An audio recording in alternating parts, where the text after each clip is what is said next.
Hey guys, Brett Weiss here. Welcome to another video. Check this out. This is Dan Kitchen, the legendary programmer at the National Videogame Museum at a recent private event discussing the making of Casey's Gold. It's a deep dive. It's only about 9 minutes, but he gives a lot of information in a short period of time about the making of Casey's Gold.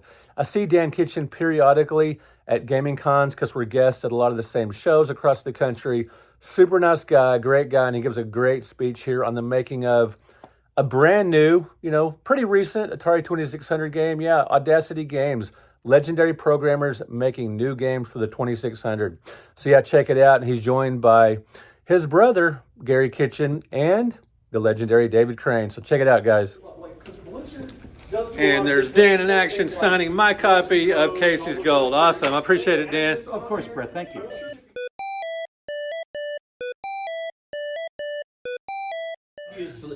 This is one of the largest sprites. You guys need to change seats. Well, Gary can hit the button for me. Oh, okay. I'll hit the button. And one caveat we have to say is Dan did this on graph paper before joining our company. He didn't get the benefit of this tool. Right. He created this screen before that.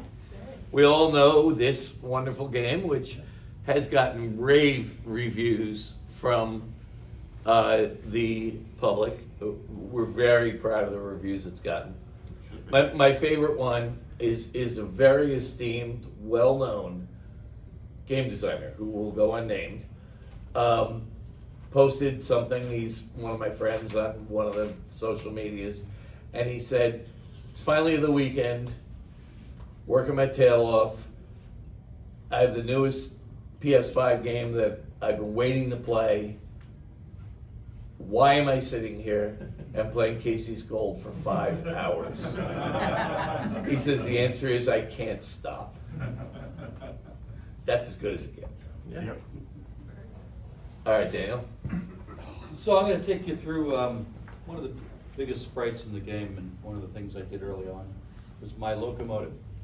Always wanted to do a train game, and that means that you need to do the whole train, and the locomotive is obviously the most challenging part.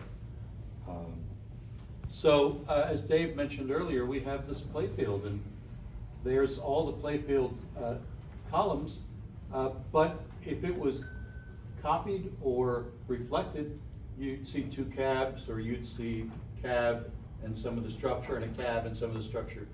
So what Dave had to do for the bridge in Grand Prix, and what I had to do here, and this is a little easier because it's not moving horizontally on the screen, is I had to change those registers at various intervals as the raster went across from the H blank, started on the left side of the screen, and then had to change those registers as the raster went to the right side of the screen.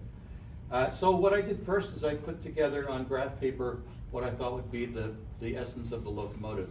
You can hit that, Gary. I then wanted to do a smokestack.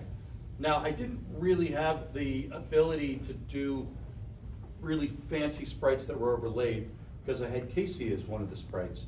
So I only had one sprite left. Casey could jump on the roof and be on the same scan line as the smokestack. So I created a very simple smokestack, which wasn't H-moved or magnified or in any way.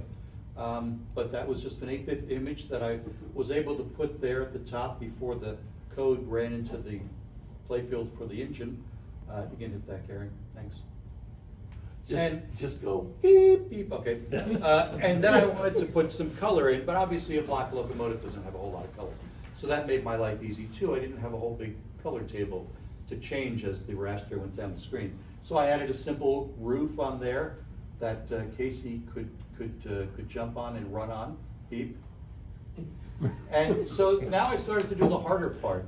So I needed to do a carriage part, and I wanted to simulate what an old-time locomotive had, which was a piston system. So I created one frame of it in graph paper, and then had to figure out how am I going to actually move that piston back and forth, and it does it in four pixel intervals, and be able to change that. And I don't recall exactly what that's called in a locomotive, but if you watch it, it actually goes down and up every scan line, And that goes up and down as the piston goes back and forth, so it really looks like it's pulling it and pulling those wheels. It's a linkage. A linkage, thank you. Like that. And then the cow catcher was very simply done by using alternating blocks or bits of playfield. Beep. Thank you. So I did create the multiple frames of the pistons and had to overlay them at the bottom of the screen, but now I don't have any wheels. And I'm already doing a lot of work here with non-symmetrical animating playfield. Beep. Right, the thing we really haven't mentioned in any of this is every time you say, yeah, but I could do that if I shift, or I could do this if I change new size, or I could do this if I change color. Every time you add one of those, you only got 76 cycles. So you go from having, I'm gonna do this stuff, or this stuff, or this stuff, or this stuff, or this stuff. And at some point, you're not gonna store everything every time on one line and get away with it. So that's what's the miracle. Just the playfield is 6 writes that are a minimum 7 cycles each. So 42 cycles is used up just to make the playfield be different on the right side than it is on the left side. Right. So that's 42 out of 76. Except in Donkey Kong, when they did the non-symmetrical, Playfield. the playfield. Ramps. If you look at the game carefully, you'll notice that I don't use the furthest playfield out on either Oh, I edge. didn't know, oh, right. Well, because the arcade game isn't Yeah, wide, yeah. it's more tall. And I don't use that either here. So it's a little cheat, so I don't so you actually cheat. store So you only have 6 to do playfields. 4 rights. I only had to do 4. 4 rights. But those are the questions we ask ourselves every single day. Yes. What can I do to get? I mean, you lay in bed at 4 in the morning going, wait a minute, there's only 1 pixel on either edge that's overlapping into the other playfield. Just shove it a little bit and it'll be fine. Can't do Yeah, that, that's can't do exactly that with a QR code, by the way. Yeah. And then I started very simply, this had to go on the track. So I already had the track kernel laid out. And the thing about the track kernel, which was interesting, is as these guys had mentioned, that you have the ability to take a player and copy it once or twice. So you have 3 planes, or 1 plane, 2 plane, 3 planes. But the wheels on the trains, I actually get 8 of them. So I have 8 wheels instead of just 6, which would be 1, 2, 3, 4, 5, 6.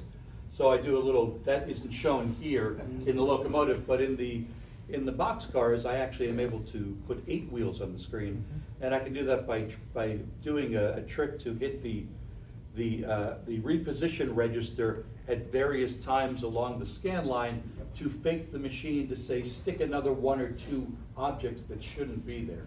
And that allowed me to do 8 non-flashing or non-flickering solid wheels underneath all of the cars. But for the engine, it was hard because you had to do these 2 big wheels and then you had to do 2 little wheels. So what I actually did was I took player 1 and I copied it in its most extreme distance and did the same with player 2 and lined them up. But then I realized, well, I can write this data and that can be copied here, so these 2 wheels can be identical. But then before the raster gets to the little one, I've got to change the data here.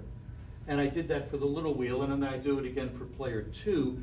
And fortunately, the wheels were all gray, so I didn't need to do color. So what looks somewhat complicated gets even more complicated because all that's happening at the exact same time I'm changing those 4 registers to make the pistons and the linkage looks like it's moving. So you can hit the next one, thank you. And then I wanted to do the smoke. And we had various ideas of putting objects that would move and things that would flicker and whatnot. I thought, geez, the easiest thing to kind of do would be to take one object, and that's what that is, and change the H move and new size every scan line and stretch it way out, and then change the color, but change the color in a way that the color repeats in shades of black to white, and then run it through and let it loop. And it really gives the illusion that smoke is moving up and away. And you'll see right there. And that's the actual finished locomotive for Casey's. And it appears on the title page, and it appears if you move to the extreme right of every train. You'll jump onto the locomotive. And that's the answer to the question of how you do this. Is the 0514 significant of anything? It is. It's actually the date I met my current wife, Mark. May 14th. I thought it'd be cool. And if anything put the bad serial ever number in happens, there. that we're gonna have to pull We're gonna all have the to pull the cartridges ROM back, change the number. Yeah. All right, did we have something else we wanted to do? Oh, yeah. Yeah, we did, right? We turn off the cameras again. That's it, we turn off the cameras again, right?